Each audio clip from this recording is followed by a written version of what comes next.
Mutfağımdan herkese merhaba arkadaşlar. Bugün ıspanaklı börek tarifim var. Kuru yufkadan hazırladım. İçerisine ve üzerine süreceğim sosla beraber inanın yufkalarda hiçbir şekilde kuruma söz konusu olmuyor. Aynı zamanda lezzetine katkı sağlamış oluyor. Buyurun hep beraber yapımına geçelim. Böreğimizin ilk olarak iç harcını hazırlayacağız. Şimdi tavamın içerisine 4 yemek kaşığı kadar sıvı yağ bıraktım. Bir tane de yemeklik doğramış olduğum soğanım vardı. Yalnız soğanım büyüktü. Onu bıraktım ve soğanı kavuruyorum. Soğanlar iyice ölecek. Temizlenmiş olarak toplam yarım kilo ıspanağım vardı. Yıkadım, güzelce doğradım ve hemen kavrulmuş olan soğanların üzerine bırakıyorum. Ispanakla birlikte çok fazla kavurmamıza gerek olmayacak. Malum hani ıspanağın çok fazla bir canı yok. Isıyı görmesiyle beraber zaten yumuşaması bir oluyor. Yumuşamasını beklemeden tuzunu ekliyorum. 1 tatlı kaşığı tuzumuz, 1 tatlı kaşığı karabiber, 1 tatlı kaşığı toz biber. Yalnız ben tatlı kullandım. İsterseniz acı da kullanabilirsiniz. Yarım tatlı kaşığı da pul biberim var. Şöyle bir karıştırmaya çalışıyorum ama karıştırmıyorum. Şu an hani ıspanak tavayı böyle geçtiği için rahat karıştıramayacağım. Diğer şekil dökülebilir. Zaten yaklaşık 3 dakika içerisinde yumuşamaya başlar. Bu nedenle sonrasında, yani yumuşadıktan sonra karıştıracağım. Evet, ıspanak suyunu bıraktı. Bu aşamada karıştırıyorum. Karıştıracağım. Ondan sonrasında zaten harcım hazır. Ocaktan alıyorum. Tuz ve baharat miktarları eğer sizin için fazlaysa kendi damak tadınıza göre azaltabilirsiniz. Evet, harcım dinlenirken ben şimdi kuru yufkaları ıslatacağım. Elimde kendi hazırlamış olduğum yufkalarım var. Artık bunlar biliyorsunuz birçok yerde de satılmakta. Hazır olarak da alabilirsiniz.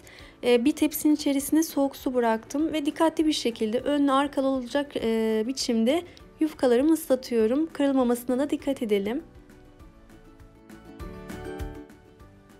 Yufkaları ıslattıktan sonra temiz bir sofra bezinin üzerine yerleştiriyorum. Yalnız diğer yufkaları da ıslatıp üst üste bırakmayın arkadaşlar. O zaman birbirine yapışır. Bu nedenle yan yana olacak şekilde, yani sıralı bir biçimde lütfen yerleştirelim. Üst üste gelmesin hiçbiri. Eğer yufkaları evde hazırlamak isterseniz daha önce ben bu yufkaların videosunu sizler için yayınlamıştım. Sağ üst köşeye ekliyorum. Oradan bakıp yapabilirsiniz. Yufkaların üzerine örtmeyeceğiz. Zaten birazdan yumuşayacak. O arada biz sosumuzu hazırlayalım. Şimdi kabımın içerisine bir tane yumurtayı aldım ve onu çırpıyorum. Yumurtanın üzerine yoğurdu bırakıyorum. Toplamda 3 dolu yemek kaşığı. Ev yoğurdu olur mu diye soracak olursanız tabii olur arkadaşlar. Hem daha da lezzetli olmuş olur. 1 su bardağı sütümüz var. Burada kullanmış olduğum bardak ölçüm 250 milim ve yarım su bardağı sıvı yağımız. Sosumuz için kullanacağımız tüm malzemeler bunlar. Ve çırpma teliyle iyice çırpalım.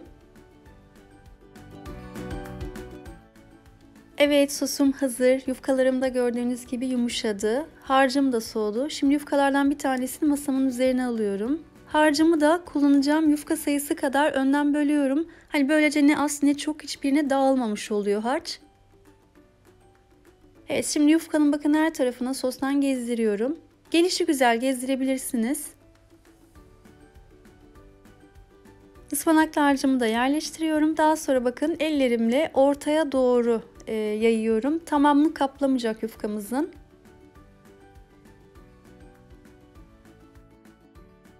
Üzerine biraz beyaz peynir gezdireceğim. Hiç peynir gezdirmeden tabii ki yapabilirsiniz böreğinizi ama ıspanakla peynir birbirine çok yakıştığı için.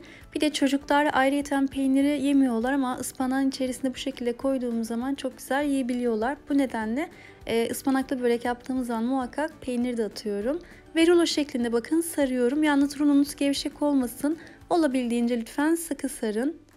Tepsimi önden yağlamıştım. Yağlamış olduğum tepsimin içine yerleştirdim. Tekrar gösteriyorum. Şimdi yufkamın üzerine hazırlamış olduğum sostan 3-4 yemek kaşığı kadar gezdiriyorum.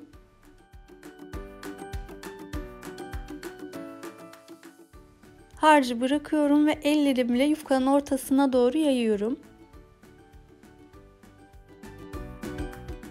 Ispanakların üzerine peyniri bakın ezerek serpiştiriyorum. Burada ben ezine peynir kullandım ama istemiş olduğunuz, sevdiğiniz herhangi bir peynir çeşidini kullanabilirsiniz. Hemen ardından da uç kısmından başlayıp rulo şeklinde sarıyorum.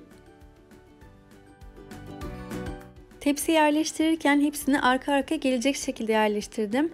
Arzu ederseniz ama böyle gül şekli vererek de tepsinizi yerleştirebilirsiniz. Toplam 7 tane yufka kullanarak bir tepsi el açması böreğim olmuş oldu. Sosumuzdan bir miktar artıyor ama biz bu sosu kesinlikle dökmüyoruz. Tam tersi yufkaların üzerine gezdireceğiz. Sosuyla beraber pişecek fırında. Sosuyla pişeceği için hani şunu düşünebilirsiniz, tamamen böyle hamurumsu olacak diye. Hayır arkadaşlar, olmuyor. Fırına verdikten bir 15 dakika kadar sonra baktığınız zaman göreceksiniz ki börek çok güzel bir şekilde kabarmaya başlamış. Yani dökmüş olduğum bu sos onu hamurlaştırmıyor.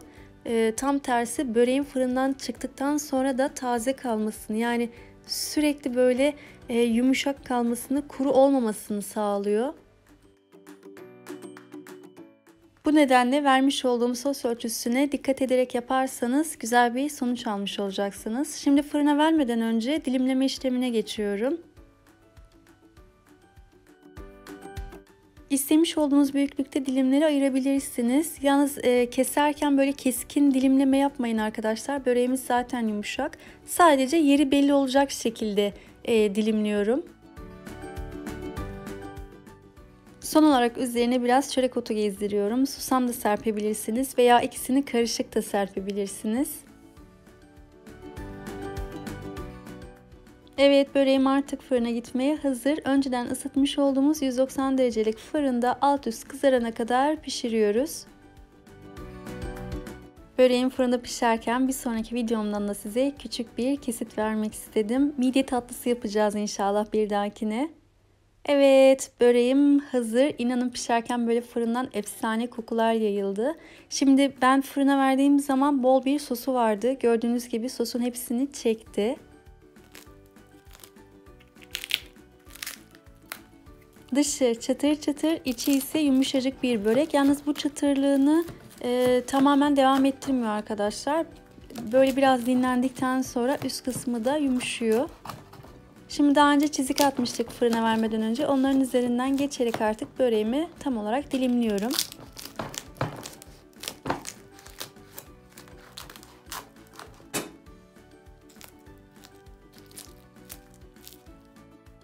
Yapmaktan kesinlikle pişmanlık duymayacağınız bir börek tarifi. Tarif defterlerinizde aynı zamanda yerini alacak favori bir börek oldu. Şimdiden deneyeceklere kolay gelsin, afiyet olsun.